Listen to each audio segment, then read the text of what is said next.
There's a new report out today from an independent organization saying that what the Canadian Parliament has already said, that genocide is being committed against the Uyghurs in China. So far, when you've been asked about what things the government should do to stand up to China to say that it's not acceptable to have a genocide, you've said that we should speak with our allies and ask the IOC to move the Olympics. Are there any other concrete actions you think the government should take to stand up to China on this issue?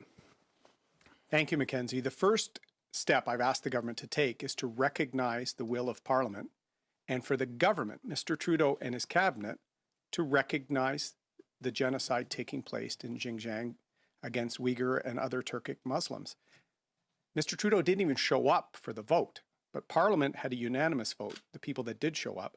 The government now needs to formally recognize that and look at tracing measures to make sure that goods made with labor in internment facilities, those goods are not for sale in Canada. I think Canadians expect that.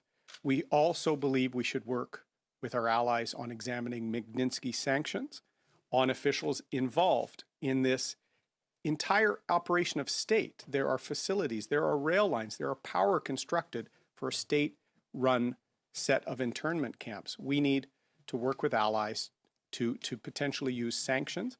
And we've talked about relocating the Olympics. We want the athletes to be able to continue to inspire, but it would not be inspiring if we turned a blind eye to the host country. It won't be in March, but coming up in the